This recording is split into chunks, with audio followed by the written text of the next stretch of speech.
امام اعظم یہ آپ کا نام نہیں، یہ آپ کا لقب ہے۔ اسی طرح ایک اور آپ کا لقب ہے جو مشہور ہے، سراج الامہ، اس کا مطلب ہے امت کے چراغ۔ ایک اور آپ کا لقب ہے امام الائمہ، اس کا معنی ہے اماموں کے امام۔ یہ تین آپ کے مشہور لقب ہیں۔ ابو حنیفہ یہ آپ کی کنیت ہے۔ اہل عرب اپنے نام کے ساتھ کنیت بھی لکھا کرتے تھے۔ یہ کنیت کیا ہوتی ہے، میں ذرا اس کی وضاحت کروں تاکہ بات سمجھ آئے۔ تھوڑا موضوع جس کو میں نے چھیڑ دیا ہے تھوڑا مشکل ہو سکتا ہے، لیکن فائدہ مند بڑا ہے انشاءاللہ، فائدے بڑے ہوں گے اس کے۔ ابو حنیفہ یہ آپ کی کنیت ہے۔ اہل عرب اپنے نام کے ساتھ کنیت بھی لکھا کرتے ہیں۔ اس کی مثال دوں، نبی پاک صلی اللہ علیہ وآلہ وسلم کا اسم گرامی ہے محمد صلی اللہ علیہ وآلہ وسلم، لیکن حضور اپنے نام کے ساتھ لکھا کرتے تھے ابو القاسم محمد۔ اب یہ جو ابو القاسم، قاسم آپ کے بیٹے کا نام ہے، ابو القاسم قاسم کا باپ، یہ حضور لکھا کرتے تھے، اس کو کہتے ہیں کنیت۔ اسی طرح حضرت علی المرتضیٰ کرم اللہ وجہہ الکریم، آپ کا اسم گرامی ہے علی، آپ اپنے نام کے ساتھ لکھتے تھے ابو الحسن۔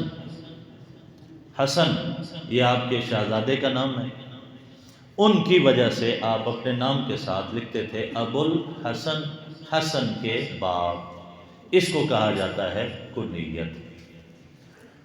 آپ سارے حضرات جتنے بیٹھے ہیں، ہم میں سے کسی کے بیٹے کا نام ہو صالح، صالح، اور وہ بندہ اپنے نام کے ساتھ لکھے ابو صالح، صالح کا باپ، اس کو کہا گیا کہ یہ کنیت ہے۔ بعض اوقات ایسا ہوتا ہے کہ کنیت بیٹے کے نام سے رکھی جاتی ہے، اور کبھی ایسا ہوتا ہے کہ خود انسان میں کوئی ایسا وصف موجود ہوتا ہے اور کنیت اس وصف سے رکھی جاتی ہے۔ اس کی مثال سنیں، یہ ایک بڑی مشہور بات ہے۔ ایک دفعہ ایسا ہوا کہ حضرت سیدہ پاک کے درمیان اور حضرت علی المرتضیٰ کے درمیان گھر میں کچھ شکر رنجی ہو گئی۔ حضرت علی پاک کرم اللہ وجہہ الکریم گھر سے نکلے اور مسجد میں تشریف لے گئے، وہاں جا کے آپ آرام فرمانے لگے۔ رسول اللہ صلی اللہ علیہ وآلہ وسلم سیدہ پاک کے گھر گئے تو پوچھا علی کہاں ہیں؟ کہا جی یہ معاملہ پیش آیا، اور وہ گھر سے چلے گئے۔ نبی پاک صلی اللہ علیہ وآلہ وسلم تلاش کرتے کرتے مسجد میں آئے، دیکھا تو حضرت علی کرم اللہ وجہہ الکریم آپ مسجد میں آرام فرما رہے ہیں۔ پہلو کے ایک طرف سے کپڑا ہٹا ہوا ہے، اور حضرت علی پاک کرم اللہ وجہہ الکریم کے پہلو میں مٹی لگی ہوئی ہے۔ تو نبی پاک صلی اللہ علیہ وآلہ وسلم نے فرمایا قم یا ابا تراب، اے ابو تراب کھڑا ہو جا، ابو تراب۔ اب نبی پاک صلی اللہ علیہ وآلہ وسلم نے فرمایا ابو تراب، تو حضرت علی پاک کو یہ کنیت اتنی پسند تھی کہ آپ اپنے نام کے ساتھ لکھتے تھے ابو تراب، مٹی کا باپ۔ چونکہ آپ کے پہلو کے ساتھ مٹی لگی تھی، اس لیے حضور نے فرمایا ابو تراب، مٹی کا باپ۔ بات سمجھانی یہ ہے کہ کبھی کنیت بیٹے کے نام سے ہوتی ہے، کبھی بیٹی کے نام سے ہوتی ہے، کبھی انسان میں کوئی وصف ایسا پایا جاتا ہے، اس وصف کی وجہ سے کنیت ہوتی ہے، اس کو کہتے ہیں یہ کنیت وصفی ہے، یہ کنیت نسبی نہیں۔ اب ابو حنیفہ یہ جو امام صاحب کی کنیت ہے تو آپ کو ابو حنیفہ کیوں کہتے ہیں؟ حنیفہ نہ آپ کے بیٹے کا نام ہے نہ آپ کی بیٹی کا نام ہے، تو پھر آپ کو ابو حنیفہ کیوں کہتے ہیں؟ جس طرح میں نے سمجھایا کہ یہ جو کنیت ہے یہ وصفی کنیت ہے۔ حنیف عربی زبان کا لفظ ہے، حنیف کس کو کہتے ہیں؟ قرآن مجید فرقان حمید میں بھی اس لفظ کا ذکر ہوا حضرت ابراہیم علیہ السلام کے۔ ما کان ابراہیم و یہودیًا، ابراہیم علیہ السلام یہودی نہیں ہے، ولا نصرانیًا، ابراہیم علیہ السلام نصرانی بھی نہیں، ولیکن کان حنیفا مسلما، ابراہیم علیہ السلام ایسے مسلمان ہیں جو حنیف ہوتا ہے۔ یہ حنیف ابراہیم علیہ السلام کو کہا گیا۔ پارہ نمبر 14 سورہ النحل کی ایک دوسری آیت سنیے، قرآن سے پیار کرنے والے سبحان اللہ کو۔ ان ابراہیم کان امتا قانتا للہ حنیفا، بے شک ابراہیم علیہ السلام ایک جماعت ہے، اللہ کے سامنے جھکنے والے اور گڑ گڑانے والے ہیں، اور حنیف ہیں۔ حنیف کس کو کہتے ہیں؟ مفسرین نے لکھا کہ حنیف اس کو کہتے ہیں جو زمانے کے سارے باطلوں کو چھوڑ کر خدا کی طرف آ جائے، ہر باطل سے رخ پھیر لیا ہے، ہر باطل سے منہ موڑ لیا ہے اور خدا کی طرف لو لگا لی ہے، اس کو کہا جاتا ہے حنیف۔ تو ابو حنیفہ آپ کو اسی واسطے کہا جاتا ہے کہ آپ زمانے کے سارے باطلوں کو چھوڑنے والے ہیں، خدا کی طرف آنے والے ہیں، ابو حنیفہ۔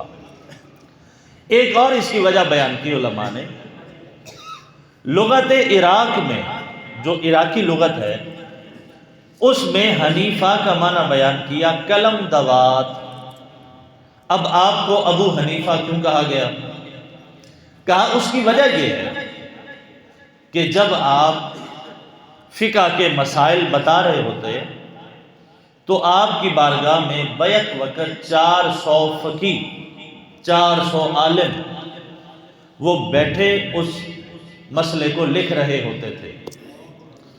مسئلہ ایک بتایا، لکھنے والا 400 بندہ، ہر ایک کے ہاتھ میں قلم دوات ہے، یعنی جدھر بھی کوئی نظر دوڑا کے دیکھتا تھا اس کو قلم اور دوات ہی نظر آتی تھی، اس لیے آپ مشہور ہو گئے ابو حنیفہ، قلم دوات کے باپ۔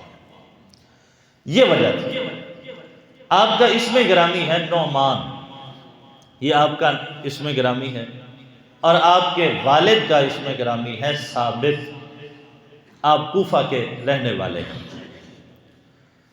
سن 80 ہجری امام اعظم ابو حنیفہ رحمۃ اللہ تعالی علیہ کی ولادت ہوئی، اور 150 ہجری امام اعظم ابو حنیفہ رحمۃ اللہ تعالی علیہ کا وصال مبارک ہے۔ اس طرح آپ کی کل عمر مبارک کتنی بن گئی؟ 70 سال ظاہری زندگی پائی اور دنیا سے تشریف لے گئے۔ ایسے کارنامے انجام دیے کہ امت کی کثرت آج بھی حضرت امام اعظم ابو حنیفہ رحمۃ اللہ تعالی علیہ کی فقہ کے اوپر عمل کرتی ہے۔ مشہور 4 فقہ حنفی، فقہ شافعی، فقہ مالکی، فقہ حنبلی، چاروں امام، امام اعظم ابو حنیفہ، امام شافعی، امام مالک، امام احمد بن حنبل، ان چاروں اماموں میں سے صرف امام اعظم ابو حنیفہ رحمۃ اللہ تعالی علیہ کو یہ سعادت حاصل ہے کہ آپ تابعی ہیں، باقی کوئی تابعی نہیں۔ تابعی کس کو کہتے ہیں؟ جو رسول اللہ کو دیکھے اس کو صحابی کہتے ہیں، جو صحابی کو دیکھے اس کو تابعی کہتے ہیں۔ یہ سعادت بھی صرف امام اعظم ابو حنیفہ رحمۃ اللہ تعالی علیہ کو حاصل ہے۔ اور قرآن مجید فرقان حمید میں جہاں صحابہ کا ذکر کیا، صحابہ کے ذکر کے ساتھ تابعین کا ذکر بھی ہے۔ ایک آیت سنیے گا، وَالسَّابِقُونَ الْأَوَّلُونَ مِنَ الْمُهَاجِرِينَ وَالْأَنصَارِ، مہاجرین اور انصار میں سے جو پہلے سبقت لے جانے والے، آگے بڑھ جانے والے ہیں۔ صحابہ کے دو گروہ ہیں، مہاجرین کا گروہ، انصار کا گروہ۔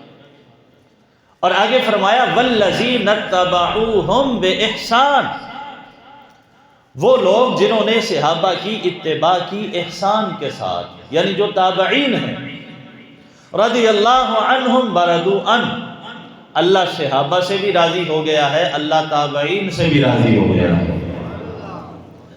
تو صحابہ کے لیے بھی اللہ کی رضا کا ذکر ہے، تابعین کے لیے بھی اللہ کی رضا کا ذکر ہے۔ یہ سعادت بھی امام اعظم ابو حنیفہ رحمۃ اللہ تعالی علیہ کے حصے میں۔ اور آپ کے تعارف کے لیے یہ ایک اور جملہ عرض کروں، امام اعظم ابو حنیفہ رحمۃ اللہ تعالی علیہ آپ وہ شخصیت ہیں جو صرف 4 واسطوں سے رسول اللہ کے شاگرد ہیں۔ یہ جملہ پھر سنیے، امام اعظم ابو حنیفہ رحمۃ اللہ تعالی علیہ وہ شخصیت ہیں جو 4 واسطوں سے رسول اللہ کے شاگرد ہیں۔ وہ کیسے؟ امام اعظم ابو حنیفہ رحمۃ اللہ تعالی علیہ کے استاد کا نام ہے حضرت حماد۔ حضرت حماد کے استاد کا نام ہے حضرت ابراہیم نخعی۔ حضرت ابراہیم نخعی کے استاد کا نام ہے حضرت علقمہ، اور حضرت علقمہ کے استاد کا نام ہے حضرت عبداللہ بن مسعود، اور وہ شاگرد ہیں جناب رسول اللہ کے صلی اللہ علیہ وسلم۔ تو اس طرح 4 واسطوں سے امام اعظم ابو حنیفہ رحمۃ اللہ تعالی علیہ آپ رسول اللہ کے شاگرد ہیں۔ جب حضرت عبداللہ ابن مسعود رضی اللہ تعالی عنہ کا وصال ہونے لگا تو لوگوں نے پوچھا کہ آپ اس دنیا سے تشریف لے کے جا رہے ہیں، ہمیں اگر کسی مسئلہ میں مشکل درکار ہو، کسی مسئلہ کی تشریح پتہ کرنا ہو تو ہم کس کے پاس جائیں گے؟ حضرت عبداللہ بن مسعود رضی اللہ تعالی عنہ نے فرمایا کہ تم علقمہ کے پاس چلے جانا، میرے پاس جو کچھ تھا میں نے وہ حضرت علقمہ کو سکھا دیا۔ جب حضرت علقمہ کا وصال ہونے لگا لوگوں نے پوچھا آپ تو دنیا سے جا رہے ہیں، آپ کے چلے جانے کے بعد اگر کسی مسئلہ میں مشکل پیش آئے تو ہم کہاں جائیں؟ حضرت علقمہ نے کہا کہ میرے بعد اگر کوئی مشکل پیش آئے تو ابراہیم نخعی کے دروازے پہ چلے جانا، میرے پاس جو کچھ تھا میں نے وہ سارے کا سارا ابراہیم نخعی کو سکھا دیا۔ جب حضرت ابراہیم نخعی کے وصال کا وقت آیا لوگ ان کے پاس آئے، کہا جناب آپ کے چلے جانے کے بعد ہمیں کسی مسئلہ میں مشکل پیش آئے تو ہم کس کے دروازے پہ دستک دیں؟ حضرت ابراہیم نخعی نے کہا کہ تم میرے جانے کے بعد حضرت حماد کے دروازے پہ چلے جانا، میرے پاس جو کچھ تھا میں نے وہ حضرت حماد کو سکھا دیا۔ اب حضرت حماد کے وصال کا وقت آیا، لوگوں نے ان سے پوچھا کہ آپ کے دنیا سے تشریف لے جانے کے بعد ہمیں اگر کسی مسئلے میں پریشانی کا سامنا ہو تو ہم کس کے دروازے پہ دستک دیں؟ انہوں نے کہا کہ میرے پاس جو کچھ تھا میں نے وہ سارے کا سارا ابو حنیفہ کو سکھا دیا، تم ان کے پاس چلے جانا، وہ تمہیں مسئلے کا حل بتائیں گے۔ یہ آپ کے نام کا ایک تعارف تھا جو میں نے آپ کی بارگاہ میں پیش کیا۔ اب ایک مشہور اعتراض ذرا اس کی وضاحت کرنا ضروری سمجھتا ہوں۔ دور حاضر کے فتنوں میں سے ایک فتنہ یہ ہے کہ ہم کسی امام کو نہیں مانتے، ہم کیوں کسی امام کی تقلید کریں، ہم کیوں کسی امام کی پیروی کریں، ہم کسی امام کی کوئی تقلید نہیں کرتے، ہم قرآن کی مانتے ہیں، ہم حدیث کی مانتے ہیں۔ یہ ایک مشہور سوال ہے، اعتراض ہے، جس کی وجہ سے امت کے اکثر جوانوں کو گمراہ کیا جاتا ہے۔ میرے بھائی کس نے کہا قرآن کی نہ مانو، کس نے کہا حدیث کی نہ مانو؟ میں خود امام اعظم ابو حنیفہ رحمۃ اللہ تعالی علیہ کا ایک فرمان آپ کے سامنے پڑھنے لگا ہوں، بات روز روشن کی طرح واضح ہو جائے گی۔ عقل مندارا اشارہ کافی است، عقل والوں کے لیے تو بات سمجھنے کے لیے اشارہ ہی کافی ہوتا ہے، اور جس بندے نے سمجھنا ہی نہ ہو آپ اس کو سارا قرآن پڑھ کے سنا دیں اس نے پھر بھی سمجھنا نہیں۔ خود امام اعظم ابو حنیفہ رحمۃ اللہ تعالی علیہ کا فرمان ہے، اذا رأیتم بکلامی یخالف الکتاب والسنہ، جب کبھی تمہیں میرا ایسا کلام ملے جو اللہ کی کتاب کا مخالف ہو، رسول اللہ کی حدیث کا مخالف ہو، فَاضْرِبُوهُ بِكَلَامِ الْحَائِطِ، فرمایا میرے اس کلام کو اٹھا کے دیوار کے اوپر مارنا، وَعَمِلُوا بِالْكِتَابِ وَالسُّنَّةِ، خدا کے قرآن پہ عمل کرنا، مصطفیٰ کے فرمان پہ عمل کرنا۔ لو جی تسلی ہوئی یا نہیں ہوئی؟ خود امام صاحب کہہ رہے ہیں، کس نے کہا قرآن کی نہ مانے؟ ہم قرآن کی ہی مانتے ہیں۔ اگر آپ قرآن کے معنی کو سمجھنا چاہتے ہیں، اگر آپ حدیث کے معنی کو سمجھنا چاہتے ہیں تو 3 رستوں میں سے کوئی ایک رستہ چننا پڑے گا جس کی وجہ سے آپ قرآن کے معنی تک پہنچ سکتے ہیں، حدیث کے معنی تک پہنچ سکتے ہیں۔ اب وہ 3 رستے کون سے ہیں؟ پہلا رستہ یہ ہے کہ خود رسول اللہ صلی اللہ علیہ وآلہ وسلم کی بارگاہ میں بیٹھا جائے، حضور بتائیں کہ اللہ کے اس فرمان کا یہ مطلب ہے، قرآن کی تفسیر رسول کی زبان سے۔ سمجھدار حضرات بیٹھے، ہم تو 14.5 صدیوں کے فاصلے پہ بیٹھے، یہ والی سہولت ہمارے لیے دستیاب نہیں۔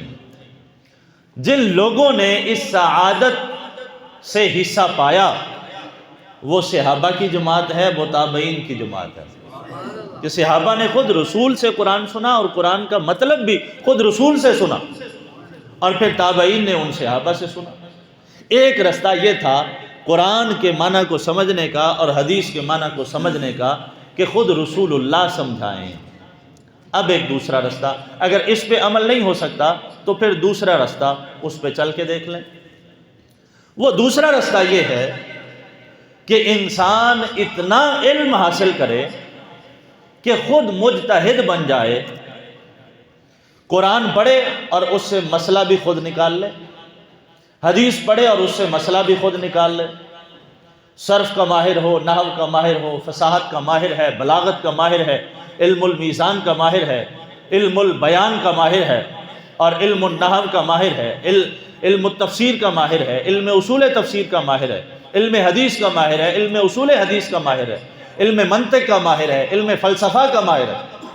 مروجہ جو علوم ہیں انسان ان کا ماہر بن جائے، جیسے ہی اس کے سامنے کوئی قرآن کی آیت پڑھی جائے وہ قرآن کی آیت سے مسئلہ اخذ کر سکے، نکال سکے، کوئی حدیث پڑھے تو اس حدیث سے مسئلہ نکال سکے۔ مجھے آپ بتائیں اپنا اپنا محاسبہ کر کے ہمارے اندر یہ والی صلاحیت موجود ہے؟ ہمارے اندر یہ مجتہد بننے والی صلاحیت موجود ہے؟ مجتہد ہونا اتنا بڑا اعزاز ہے، مجتہد ہونا اتنا بڑا منصب ہے کہ صدیاں گزرنے کے بعد بھی امت میں کوئی مجتہد پیدا نہیں ہوا ابھی تک۔ اتنا بڑا منصب ہے مجتہد ہونا، یہ کوئی چھوٹی سی بات ہے؟ یہ دوسرا رستہ ہے کہ آپ خود مجتہد بن جائیں۔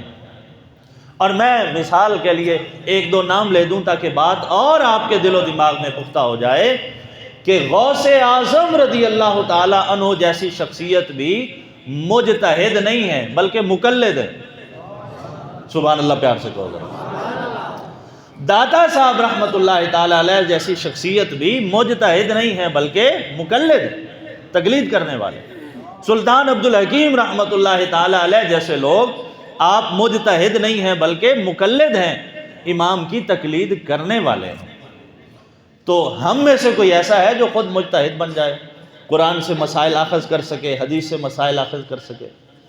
2 رستے ہو گئے جو میں نے آپ کے سامنے رکھے۔ خود رسول سے قرآن کا معنی سنا جائے، خود رسول اللہ صلی اللہ علیہ وآلہ وسلم سے حدیث کا معنی سنا جائے، یہ بھی نہیں ہو سکتا کیونکہ ہم 14.5 صدیوں کے فاصلے پہ بیٹھے۔ دوسرا رستہ یہ بتایا آپ کو کہ انسان خود مجتہد بن جائے، یہ بھی ہمارے اندر صلاحیت نہیں ہے کہ ہم خود مجتہد بن جائیں۔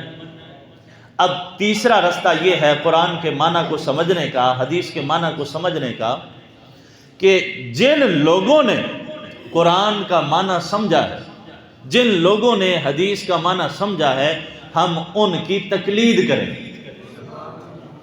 ہم ان کی اتباع کریں، ہم ان کی پیروی کریں۔ ایک اور بات ذہن نشین کر لیں کہ قرآن کسی امام کا محتاج نہیں ہے، رسول اللہ کا فرمان کسی امام کا محتاج نہیں ہے، بلکہ ہم قرآن سمجھنے کے لیے، ہم حدیث سمجھنے کے لیے ہم اماموں کے محتاج ہیں۔ نہ رب کے قرآن کو کسی کی محتاجی ہے، نہ رسول اللہ صلی اللہ علیہ وآلہ وسلم کے فرمان کو کسی کی محتاجی ہے۔ تو یہ وجہ ہے کہ ہم ائمہ کی تقلید کرتے ہیں۔ باقی یہ بات میں نے آپ کے سامنے واضح کر دی ہے کہ کسی بھی امام کا قول، خود امام اعظم ابو حنیفہ رحمۃ اللہ تعالی علیہ کا فرمان پڑا آپ کے سامنے، اگر کبھی ایسا ہو کہ وہ قرآن کے مخالف ہے، حدیث کے مخالف ہے، تو خود امام صاحب نے فرمایا میرے کلام کو اٹھا کے دیوار کے اوپر مار دو، رب کے قرآن پہ عمل کرو، مصطفیٰ کے فرمان پہ عمل کرو۔ امام اعظم ابو حنیفہ رحمۃ اللہ تعالی علیہ، آپ کی شخصیت وہ شخصیت ہے، حدیث کی کتابوں میں جو حدیث کی اقسام لکھی ہوئی ہیں ان میں سے ایک قسم یہ ہے جن کو کہا جاتا ہے احادیات۔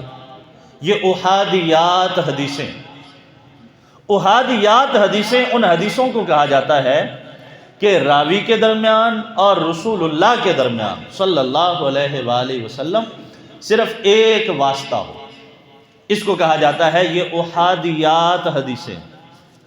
اور یہ حدیث کی کتابوں میں محدثین کے نزدیک سب سے اعلیٰ درجے کی حدیث سمجھی جاتی ہے۔ اب خود امام اعظم ابو حنیفہ رحمۃ اللہ تعالی علیہ کے پاس احادیات حدیثیں ہیں، کیونکہ آپ تابعی ہیں، آپ نے صحابہ سے ملاقات کی ہے، صحابہ سے علم لیا ہے۔ ایک بڑی مشہور حدیث ہے، بچے بچے کی زبان کے اوپر ہے، علم حاصل کرنا طلب العلم فریضۃ علی کل مسلم، علم حاصل کرنا ہر مسلمان کے اوپر فرض ہے۔ حدیث آتی ہے، سنیے، یہ احادیات حدیثوں میں سے رسول اللہ کے درمیان اور راوی کے درمیان صرف ایک شخص کا فاصلہ ہے۔ حضرت امام اعظم ابو حنیفہ رحمۃ اللہ تعالی علیہ نے یہ حدیث سنی ہے حضرت انس بن مالک سے، اور حضرت انس بن مالک نے یہ حدیث سنی ہے جناب رسول اللہ سے صلی اللہ علیہ وسلم۔ اعلیٰ درجے کی حدیث ہے، احادیات میں سے ہے، اس کے راوی امام اعظم ابو حنیفہ ہیں۔ ایک اور بڑی مشہور حدیث ہے، نبی پاک صلی اللہ علیہ وآلہ وسلم کا فرمان ہے الدال علی الخیر کفاعلہ، نیکی پر رہنمائی کرنے والا نیکی کرنے والے کی طرح ہوتا ہے۔ مثال کے طور پہ آپ نے رستے میں آتے ہوئے کسی شخص سے کہا کہ یار چل جا کے نماز ادا کرتے ہیں، جمعہ پڑھتے ہیں جا کے، اور وہ شخص آپ کی دعوت کے اوپر جمعہ پڑھنے کے لیے آ گیا، میرے نبی نے فرمایا کہ جتنا جمعہ پڑھنے والے کے لیے اجر ہے اتنا دعوت دینے والے کے لیے بھی ہے۔ یہ جو حدیث ہے یہ حدیث بھی احادیات میں سے۔ حضرت امام اعظم ابو حنیفہ رحمۃ اللہ تعالی علیہ نے یہ حدیث سنی ہے حضرت انس بن مالک سے، اور حضرت انس بن مالک رضی اللہ تعالی عنہ نے یہ حدیث سنی ہے جناب رسول اللہ سے۔ ایک بات امام اعظم ابو حنیفہ رحمۃ اللہ تعالی علیہ کے تقوی کے حوالہ سے، آپ ایک بازار سے گزر کے جا رہے تھے، آپ کے جوتے کے ساتھ کیچڑ لگا، اور وہ کیچڑ اڑ کے جہاں سے آپ گزر رہے تھے نا وہاں ایک یہودی کی دیوار تھی، اس یہودی کی دیوار کے ساتھ لگ گیا۔ چلتے ہوئے قدم رک گئے، سوچنے لگے کہ یہ کیچڑ اگر میں نہ اتاروں تو میری وجہ سے اس کی دیوار گندی ہوئی، اور اگر یہ اتاروں تو پھر اس کیچڑ کے ساتھ اس کی دیوار کی مٹی بھی آئے گی، یہ بات بھی مناسب نہیں۔ اب تقوی کا معیار دیکھیں، یہاں تو لوگوں کا حال یہ ہے کہ پوری سڑک کے اوپر پوری دکانیں بنائی ہوئی ہیں جی، ہیں جی، اے ہون خیر ہے سارے انو، ہون تے راضی ہونا سارے، سبحان اللہ کو پیار، اللہ ہمیں سمجھ عطا فرمائے، اللہ ہمیں سمجھ عطا فرمائے۔ تقوی کا معیار دیکھیں، تقوی یہ ہے کہ اگر نہ اتاروں تو اس کی دیوار گندی ہوتی ہے، اگر اتاروں تو اس کی دیوار کی مٹی بھی ساتھ آئے گی، یہ دونوں باتیں درست نہیں ہیں۔ وہاں کھڑے سوچ رہے ہیں کہ گھر کا مالک باہر نکلا، دیکھا بڑا خوش ہوا، کہا اتنا بڑا مسلمانوں کا امام میرے دروازے کے سامنے، قبلہ خیریت ہے؟ فرمانے لگے یار ایک الجھن میں پھنس گیا ہوں کہ میرے جوتے کے ساتھ کیچڑ لگا اور تیری دیوار پہ پڑ گیا، اتارتا ہوں تو تیری مٹی اترتی ہے، نہیں اتارتا تو تیری دیوار گندی ہوتی ہے۔ اس یہودی نے جب یہ بات سنی اتنا متاثر ہوا، کہنے لگا کہ یہ دیوار کی مٹی اترے یا نہ اترے، میرے دل کا زنگ ضرور اتر گیا ہے۔ جس نبی کا کلمہ پڑھنے والے اتنے متقی ہیں، خود وہ نبی کتنا متقی ہوگا۔ مہربانی فرمائیں مجھے اسی نبی کا کلمہ پڑھا کے مسلمان کر دیں۔ ایک وقت تھا کہ جب مسلمانوں کا کردار ایسا تھا کہ اغیار اس کردار سے متاثر ہو کے رسول اللہ کا کلمہ پڑھ لیتے تھے۔ مسلمانوں کا چال چلن، ان کا حلیہ ایسا تھا کہ ان کو پہچان نہیں کروانا پڑتی تھی۔ آج ایک وقت اور بھی ہے ہمارے اوپر، وہ یہ ہے ہمیں اپنا مذہب بتانا پڑتا ہے کہ ہم مسلمان ہیں، ہمیں بتانا پڑتا ہے۔ یہی وجہ ہے کہیں پروف دینا ہو تو ہمیں شناختی کارڈ دکھانا ہے کہ دیکھو میرے مذہب کے خانے میں لکھا ہے اسلام، پاسپورٹ پہ لکھا ہے اسلام، تو میں مسلمان ہوں۔ یہ ایک بڑا لمحہ فکریہ ہے کہ ہمارے پاس مسلمان ہونے کی نشانی ہمارا شناختی کارڈ ہے، ہمارے پاس مسلمان ہونے کی نشانی ہمارا پاسپورٹ ہے۔ مجھے خدا کی عزت کی قسم ہے، ہمارے جو بزرگ تھے نا، ہمارے جو اسلاف، ہمارے جو بڑے تھے، ان کو اپنا تعارف کروانے کے لیے شناختی کارڈ اور پاسپورٹ کی ضرورت نہیں پڑتی تھی، بلکہ ان کا حلیہ، ان کا کردار، ان کا طریقہ کار وہ ایسا تھا کہ وہ جب بھی کسی گلی سے، کسی چوک سے، کسی چوراہے سے گزر جاتے تھے، زمانہ خود ہاتھ اٹھا کے کہتا تھا یہ کوئی عام نہیں جا رہا، محمد کا غلام جا رہا۔ آج ہمیں کیا ہوا؟ یہ اخلاقی پستی ہے تو کس لیے ہے؟ اللہ ہمیں اپنے بزرگوں کے نقش قدم پہ چلنے کی توفیق عطا فرمائے۔ وآخر دعوایا ان الحمد للہ رب